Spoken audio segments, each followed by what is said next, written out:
It's number 1 versus number 2 this weekend in the Big 12. So who are the Wildcats?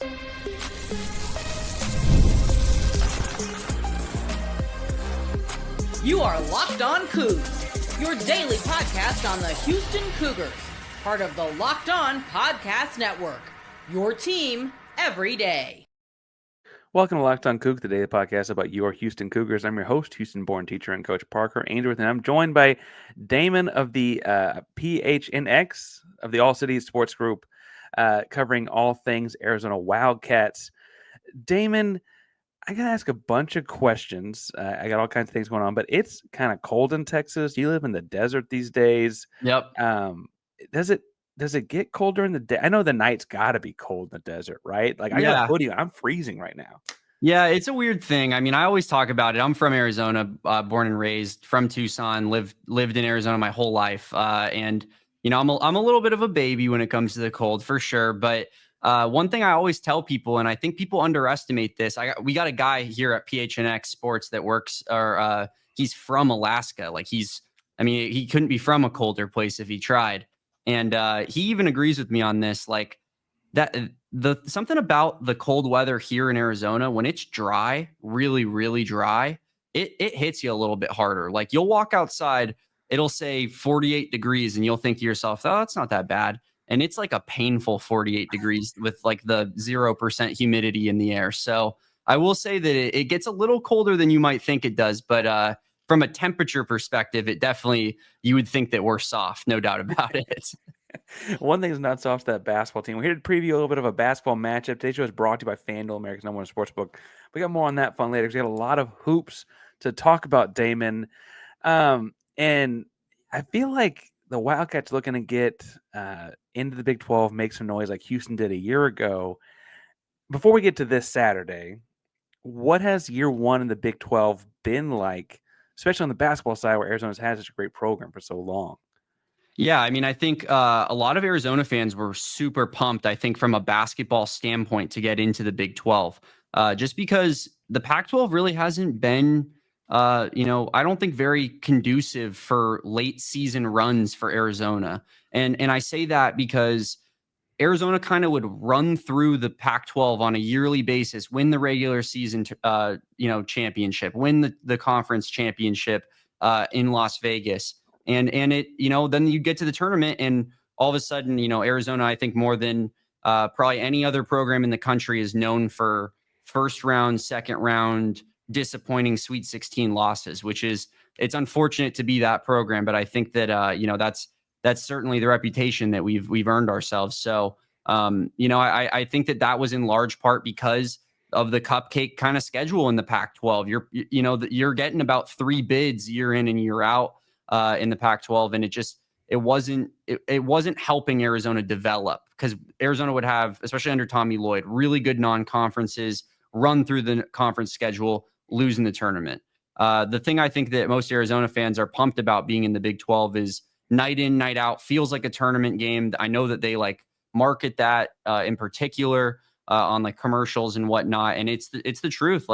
Even a Kansas State team that is middling and 500. They're playing a tough basketball last night against Arizona, and yeah, I think that the benefit at the end of the day is going to be that Arizona is more battle tested going into the tournament. They know what it's like to face up against these well coached and well put together teams. Well, and we're recording on a Wednesday night. The TCU and Oklahoma State just went down to the wire. Every night, it feels like there's some big time Big 12 game. On those Sweet 16 runs you're mentioning, I'm not going to dig too hard into the 2022 matchup where Houston knocks off Arizona. I think that surprised a lot of people around the country not from Houston. Is there any remembering of that game for people as they get into this weekend, or is it too far back for folks? Is it just people don't remember it anymore? I think, personally, I'll speak from my perspective. I won't speak for everybody, but I think that I certainly remember that game clear as day, because that was the best team that Tommy Lloyd's had. And that's not to say his other teams haven't been very good. They've been top 10 caliber teams as well. But that team was truly special. It was a 1 seed. It was the number 2 overall seed in the entire tournament. They had 3 or 4 losses, I believe, the entire season. And yeah, you get matched up against a Houston team. I believe you guys were a 4 or 5 seed. Is that correct? That sounds right. I can't remember off the top of my head which one it was. And I remember thinking to myself at the time, I think it might have been a 5 seed. And I remember thinking to myself, like, Houston might be the best 5 seed I've ever seen in my entire life. And certainly it caught up to Arizona because you match up against them in the third round there. And, you get the doors kind of blown off you with a team that had championship aspirations. So, yeah, I mean, I certainly remember it. I remember it clearly. And, I'd be lying if I said I didn't want a little bit of payback for that. But, yeah, I mean, Houston's been, in my opinion, I know UConn has back-to-back championships, but I think Houston's been the best team in the country over the last half decade or so. Like, just what you guys have put together year in, year out has been, truly extremely consistent and remarkable. And especially with the jump to the Big 12, sustaining it, like I gained a lot of respect for that Houston team and Kelvin Sampson and the program, in that matchup. But yeah, I mean, certainly look back on it and think to myself, probably the most underseeded team I've ever come across, my team matching up against in the tournament. Well, and I think that's exactly why you'd go from the American to the Big 12, right? Is to kind of get that respect on your name and maybe not have to play the Arizonas of the world in the Sweet 16, because I think everyone would point out that Houston had trouble scoring 2 days later when they looked gassed. If you play that game on a Elite Eight matchup, then maybe or something like that, right? But speaking of finals aspirations and things like that, before we jump, again, we're going to get to this Saturday's game, folks, I promise. How high are the aspirations for this Arizona team? Because it's kind of been a weird year. You had a really difficult non-conference, but you also have done really well in Big 12 play, and the Big 12 is one of the best basketball conferences in America. What do you expect of this Arizona team as we get into mid-February and then March? Yeah, I mean, I think that's an interesting question because I think it's been kind of a roller coaster, right? It ebbs and flows. But in general, Arizona basketball fans have extremely high standards. So I'd say that as of now, that I think that the aspiration and the goal is making a Final Four, which has eluded this team since 2001. And that's a pretty significant drought given the amount of 1, 2, 3 seeds that Arizona's put together in that time span.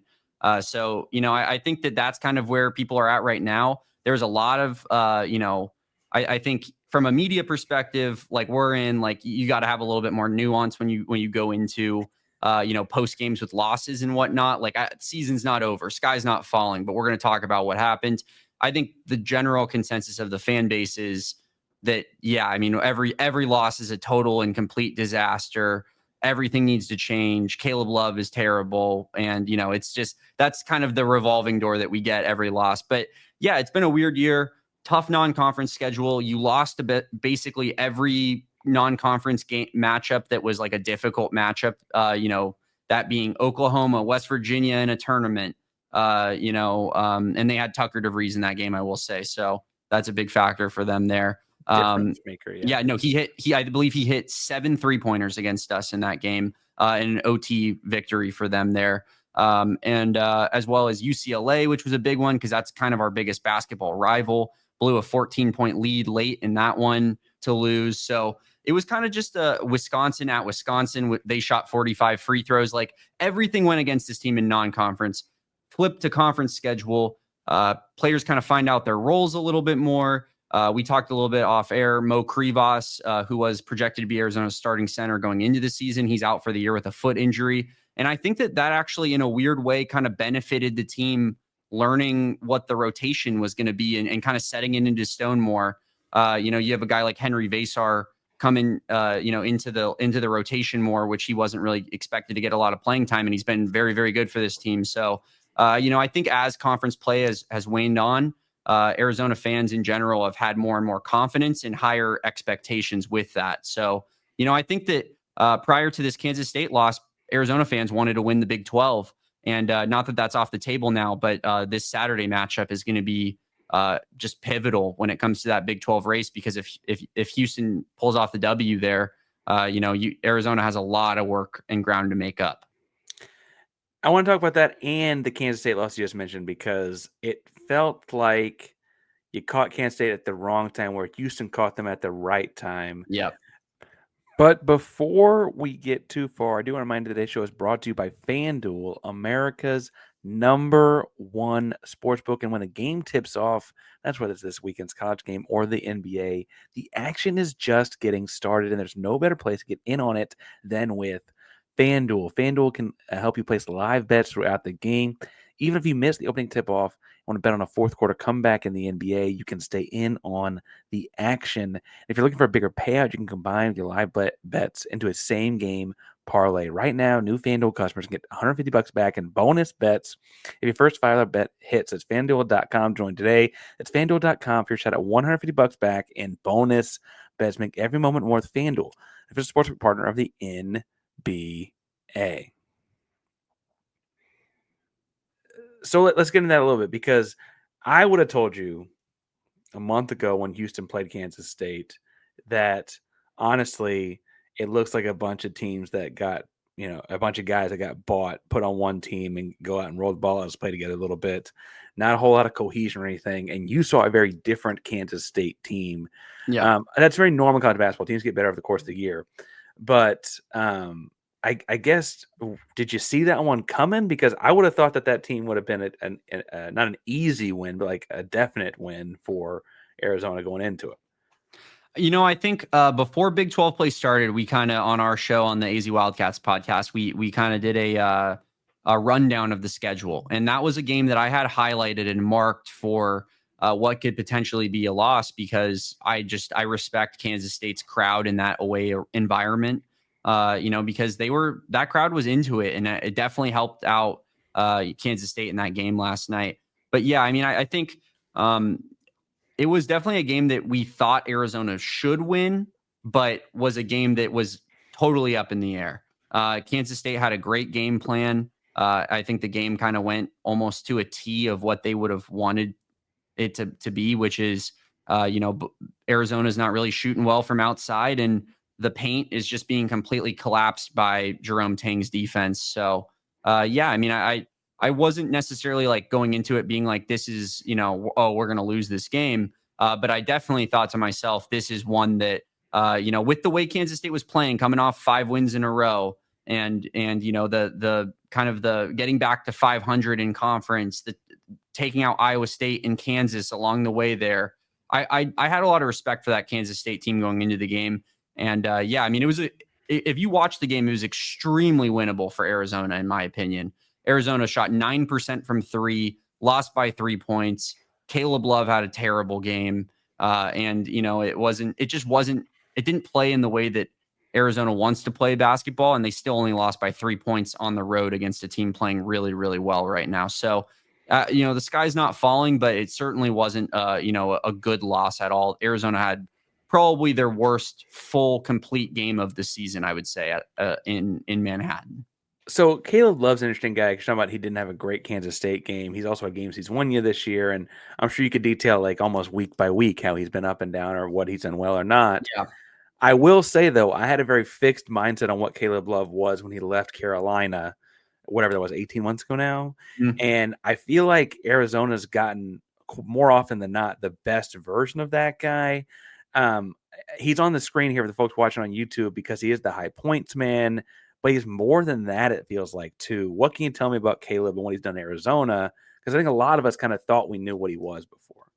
Yeah, I mean, I think Caleb Love is one of the most divisive, polarizing players on this team. And that's not because he's got a bad attitude or whatnot. I think that oftentimes comes with volume scorers, right? People think to themselves, oh, this guy's selfish. He's not making shots, so he doesn't care. Or he's starting to slip on defense or whatnot.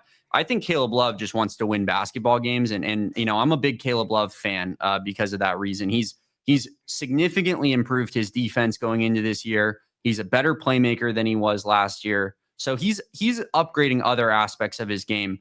But it's been a really, really rough shooting season for Caleb Love this year.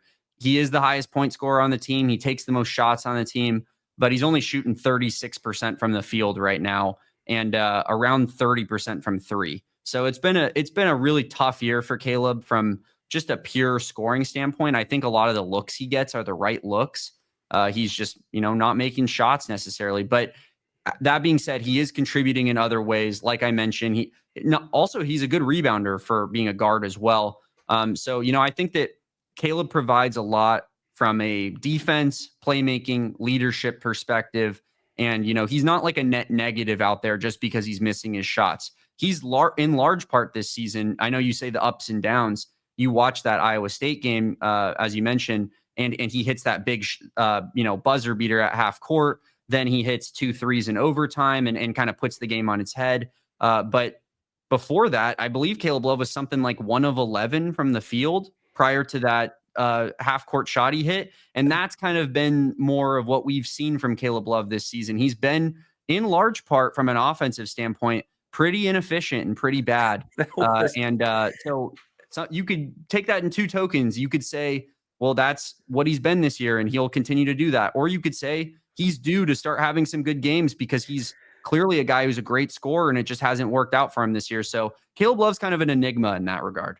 I remember what that Iowa State. It was a late game on the marquee, whatever it was, ESPN or what it was that night, and he hits the first of his 2 threes in overtime, and the play-by-play guy goes, "That's just his 3rd 3 of the night," and I was like, "And the second was the half court shot." I was like, "Oh my god!" Yeah. All right, this may be my own Texan bias here. I think KJ Lewis is an interesting player in this matchup. He's like 6'4", 6'5", really strong shoulders. He scores, but he's not a shooter. He rebounds, but he's not a big. I think he's, frankly, a guy that Kelvin Sampson would love to have on his team. Is that just me cheering for another Texan, or is he really an X factor as you see it too? You know what's funny, man? I feel like maybe you were just like watching our show or something, but I said the exact same thing. I believe it was either on today's show or yesterday's show. But I made the exact comparison. KJ Lewis is a Kelvin Sampson Houston basketball player. Like, and it's not just that. Me and my co-host Kevin, we've been kind of joking about it. Like, every Houston player looks like they're like about 28 years old. Like they you know what I mean? Like they don't look like kids that Kelvin Sampson got out of high school. They look like players that play in the NBA. And I think KJ Lewis kind of fits that mold, right? Like, KJ Lewis looks like a grown man out there. He's only in his sophomore season. He's the best defender on the team. He gets the toughest matchup night in and night out. And you're right about him being like a strong-shouldered dude. Like, he plays bigger than he is. He's kind of the Swiss Army knife of this team. He comes off the bench because he was in the starting lineup earlier in the season. It wasn't working out. Moved to the bench, started playing a lot better. And, but he plays starter minutes. So he's essentially a starter. Like I said, best defender on the team. Really, shown some playmaking chops this year. He has a couple like high total assist games when they need him to be more of a playmaker. And the scoring's a little bit inconsistent. He was really bad in the first half versus Kansas State, for example, and got really, really good in the second half versus Kansas State and kind of kept Arizona in it. I think KJ Lewis being, you seeing that and saying to yourself, that looks like a Houston basketball player. I think we're on the same wavelength there, because he is totally to a T built like that. And I think Tommy Lloyd, I will say, I think Tommy Lloyd built this team at Arizona a lot different than he's built prior teams because of being in the Big 12. Jaden Bradley's the same way. Caleb Love's gotten a lot better at defense. The big men that Arizona has, Toby Awaka and Henry Vasar, are both very physical big men, that like dunking on people and are tenacious rebounders. So, I think that this whole Arizona team is kind of built in that Big 12 Houston kind of mold, but KJ Lewis is like the poster child of it, like number one guy that fits that mold. Well, and guys that remind me of Houston scare me because I know they're not scared of Houston, right? That's there's some guys that just look intimidated by the speed and the pace, whatever, and KJ won't be. Vasar's the big Estonian guy. He'll be the tallest player on the floor whenever he's on it. He's listed at 7 foot. I'd buy it if you told me he was 7'1". Houston starts 6'8" guys, and I guess my question to you is, before we get into the game more like broadly as a specific matchup, is Vasar going to be able to play at a high speed and stay on the floor as a 7-footer? Because I think Houston kind of runs those guys forward with speed and double teams and rushes them and kind of makes them a little out of their takes them out of their element. But he's unique. He's good.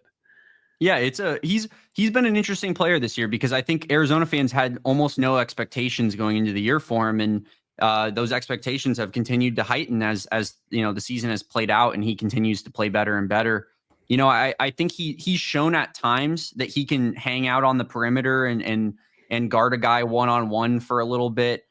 He's extremely lengthy. He blocks a decent amount of shots, and he runs the floor well. He's athletic. He's very athletic for being 7 feet tall. That's where I'll say that, like, I think from an athleticism standpoint, he can for sure hang.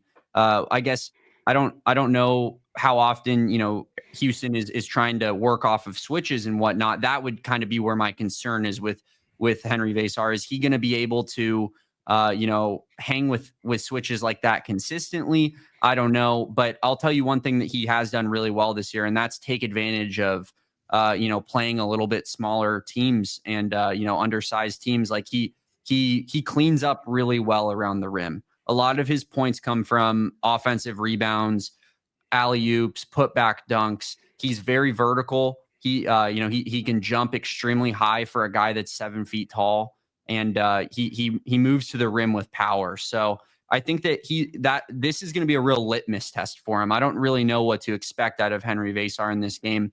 The other big man on Arizona, who's the starting center, Toby Awaka, he fits a little bit, again, more of that kind of Houston mold of players. He's experienced.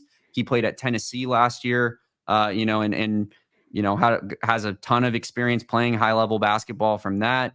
And he's a guy that is just pretty much a pure rebounder.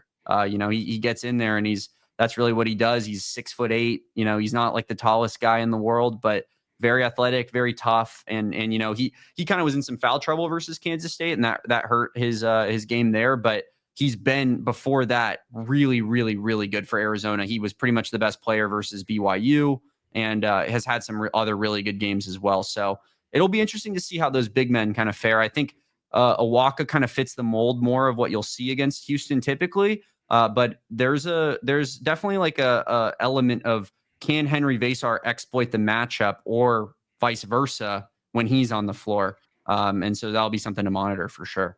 Well, and like I say, he's a guy that rotates in, but both of these coaches, the kind of guys that if something's hot, you roll with it. And if he's on the floor and having a good time, right?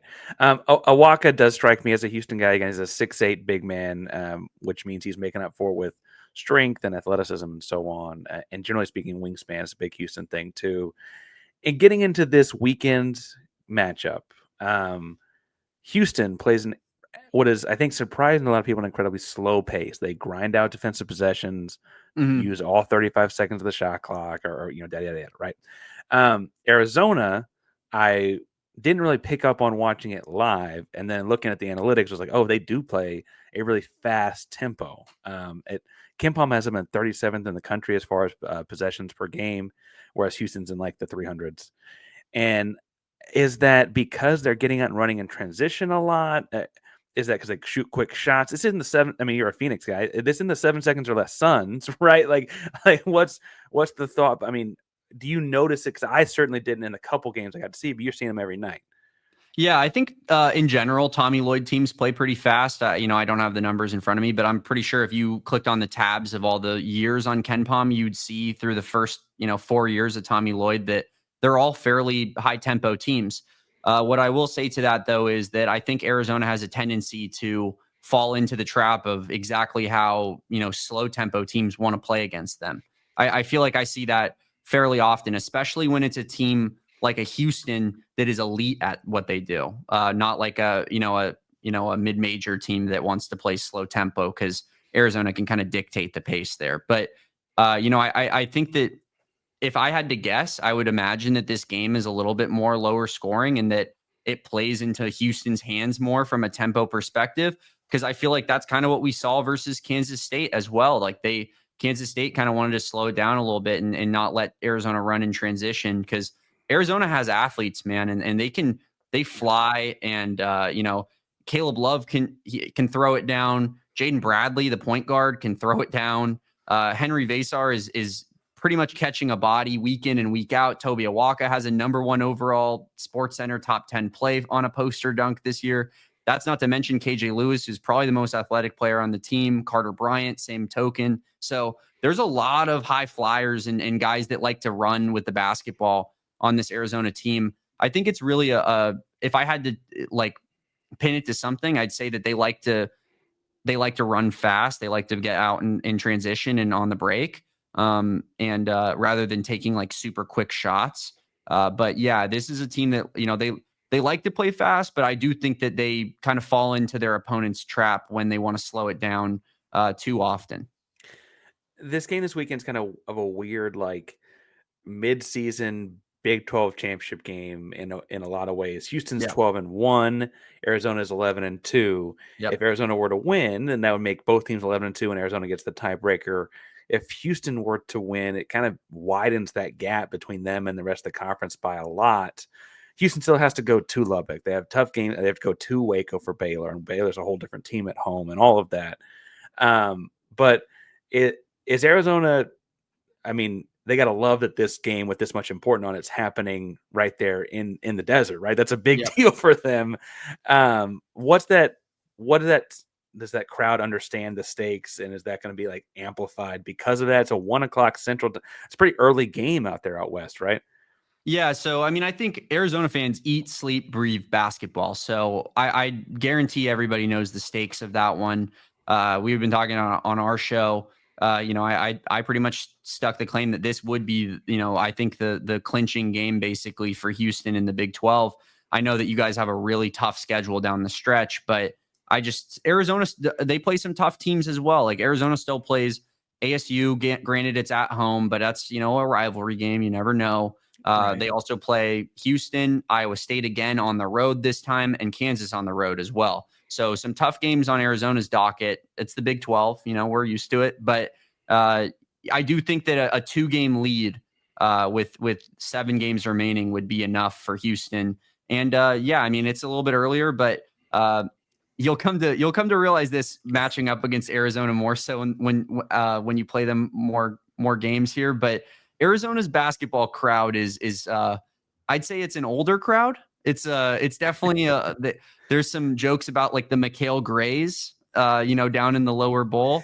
So I mean, I think an earlier game might even be more helpful for Arizona because we're not skipping the early bird special or anything like that. The old folks are going to make it out for that game.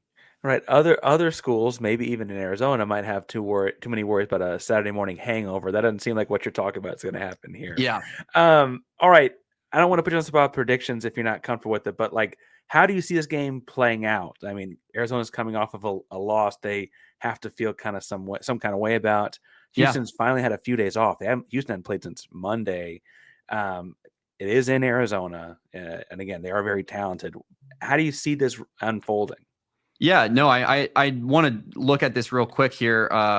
So sorry about that, but there's Arizona, I believe, under Tommy Lloyd has never lost back-to-back games, and if they have done so, I think they've only done it one time, and that's in 4 seasons. So there is a little bit of confidence that comes in from the fact of Tommy Lloyd doesn't really lose back-to-back games that often, and Arizona really doesn't lose home games that often. That's not something that we're too accustomed to seeing. So yeah, I mean, I think that those inherent advantages, like, the kind of just Tommy making adjustments, the team, figuring things out, like there's some confidence that gets bred through that. But yeah, I know Houston is definitely the toughest matchup on the schedule the whole way. So it's hard to just walk into this one and be like, oh, Arizona's winning it. No doubt.